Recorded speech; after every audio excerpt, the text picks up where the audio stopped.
18 ദിവസത്തെ ബഹിരാകാശവാസത്തിന് ശേഷം ഭൂമി തൊട്ട് ശുഭാംശുവും സംഘവും ആക്ഷൻ ഫോർ ദൗത്യ സംഘം വിജയകരമായി ഭൂമിയിൽ മടങ്ങിയെത്തി. ബഹിരാകാശ ദൗത്യം പൂർത്തിയാക്കിയ രണ്ടാമത്തെ ഭാരതീയനാണ് ശുഭാംശു. വിശദാംശങ്ങളുമായി ഐസൻ ജോസ് ചേരുകയാണ്. ഐസൻ, ശുഭകരമായി ദൗത്യം. ലോകം ആഹ്ലാദത്തോടെ ആരവത്തോടെയാണ് ഈ സംഘത്തെ വരവേറ്റത്. മറ്റു വിശദാംശങ്ങൾ കൂടി. തീർച്ചയായും സുരേഷ്, ലോകം ആഹ്ലാദാരവത്തോടെ വരവേറ്റു. പ്രത്യേകിച്ച് ഭാരതത്തിലെ ഈ വലിയ ജനസംഖ്യ, അതായത് 142-ലേറെ വരുന്ന കോടി ജനങ്ങൾ ഈ ശുഭാംശു ശുക്ലയെ വരവേറ്റ നിമിഷങ്ങളാണ് അല്പസമയം മുമ്പ് ഏതാണ്ട് 3 മണിയോടെ സംഭവിച്ചത് എന്നാണ് നമുക്ക് പറയാൻ സാധിക്കുന്ന ഏറ്റവും സുപ്രധാനവും ഏറ്റവും ആഹ്ലാദകരവുമായ വാർത്ത.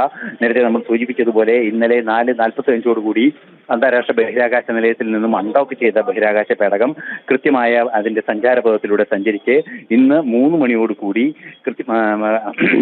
കാലിഫോർണിയ തീരത്ത് കൃത്യമായി കടലിൽ ഇറങ്ങുകയായിരുന്നു.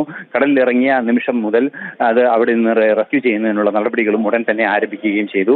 ആദ്യമായി ബഹിരാകാശ പേടകത്തിൽ നിന്ന്, അതായത് ഈ റെസ്ക്യൂ ഓപ്പറേഷൻ നടത്തി ബഹിരാകാശ പേടകത്തെ റിക്കവർ ചെയ്ത് കൃത്യമായും റിക്കവറി ഷിപ്പിൽ കയറ്റിയതിനു ശേഷം അവരെ ഓരോരുത്തരായി പുറത്തിറക്കുകയായിരുന്നു. ആദ്യമായി പെഗ്ഗി പുറത്തിറങ്ങുകയും രണ്ടാമതായി ശുഭാംശു ശുക്ല പുറത്തിറങ്ങുകയും ചെയ്തു. നമുക്കറിയാവുന്നതാണ്, ശുഭാംശു ശുക്ല 7ഓളം ഗവേഷണങ്ങളാണ് ബഹിരാകാശത്ത് നടത്തിയത്. ആ 7ഓളം ഗവേഷണങ്ങൾ നടത്തിയതിന്റെ റിപ്പോർട്ടുകളും എല്ലാം തന്നെ നേരത്തെ തന്നെ ഭൂമിയിലേക്ക് അയക്കുകയും ചെയ്തിരുന്നു. ഭാവിയിലെ ഭാരതത്തിന്റെ ബഹിരാകാശ ദൗത്യങ്ങളിൽ സുപ്രധാനമായ നാഴികക്കല്ലാകുന്ന, അല്ലെങ്കിൽ സുപ്രധാനമായ വിജ്ഞാന ശേഖരമാകുന്ന നിരവധി ഗവേഷണങ്ങളാണ് അദ്ദേഹം നടത്തുകയും ചെയ്തത്. അത്തരത്തിലുള്ള ഗവേഷണങ്ങളുടെ ഫലങ്ങളെല്ലാം തന്നെ അതുപോലെ തന്നെ ഈ 18 ദിവസത്തോളം ബഹിരാകാശത്ത് കഴിഞ്ഞതുവഴിയുള്ള റെക്കോർഡ് ഉൾപ്പെടെ അദ്ദേഹം സ്ഥാപിച്ചിട്ടുണ്ട്. ഭാരതത്തിൽ ഏറ്റവും കൂടുതൽ ബഹിരാകാശത്ത് താമസിച്ച, അല്ലെങ്കിൽ ബഹിരാകാശത്ത് കഴിഞ്ഞ ഭാരതീയൻ എന്നൊരു റെക്കോർഡും അതുപോലെ തന്നെ അന്താരാഷ്ട്ര ബഹിരാകാശ നിലയത്തിലെത്തുന്ന ആദ്യ ഭാരതീയൻ എന്ന റെക്കോർഡ് കൂടി സൃഷ്ടിച്ചാണ് ശുഭാംശു ശുക്ല രണ്ടാമതായി ഈ ബഹിരാകാശ പേടകത്തിൽ നിന്ന് പുറത്തിറങ്ങുകയും ചെയ്തത്.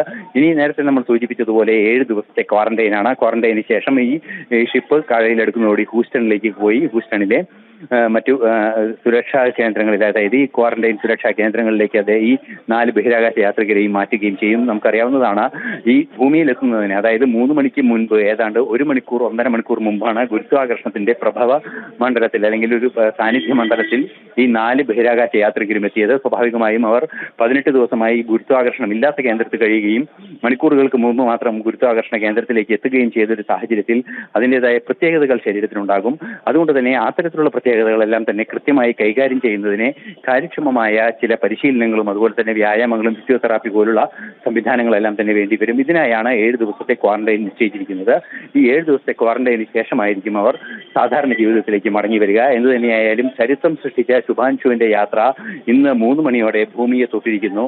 ഒരു ഭാരതത്തിന്റെ രണ്ടാമത്തെ ബഹിരാകാശ യാത്രികൻ ബഹിരാകാശ ദീർഘകാലമായ, അതായത് റെക്കോർഡ് സൃഷ്ടിച്ച ഭാരതീയന്റെ ബഹിരാകാശ യാത്രയ്ക്ക് ശേഷം തിരിച്ചെത്തിയിരിക്കുന്നു. അതുപോലെ തന്നെ അന്താരാഷ്ട്ര ബഹിരാകാശ നിലയത്തിലെത്തിയ ആദ്യ ഭാരതീയൻ തിരിച്ചെത്തിയിരിക്കുന്നു എന്ന റെക്കോർഡുകൾ സ്ഥാപിക്കുന്നു.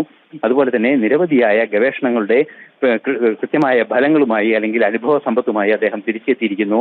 ഭാവിയിൽ ഭാരതത്തിന്റെ ബഹിരാകാശ സ്വപ്നങ്ങൾക്ക് ചിറകുമുളയ്ക്കുന്ന എല്ലാ സങ്കല്പങ്ങളും യാഥാർത്ഥ്യമാക്കുന്നതിന്റെ തുടക്കമായി അദ്ദേഹത്തിന്റെ തിരിച്ചുവരവും അദ്ദേഹത്തിന്റെ യാത്രാ വിജയവും ഓരോ ഭാരതീയരും ആഘോഷിക്കുകയാണ്. ഓരോ ഭാരതീയനും അഭിമാനിക്കുകയാണ്, ആഹ്ലാദിക്കുകയാണ് ഈ ഒരു നിമിഷം. ഐസൻ ജോസാണ് വിവരങ്ങൾ നൽകിയത്.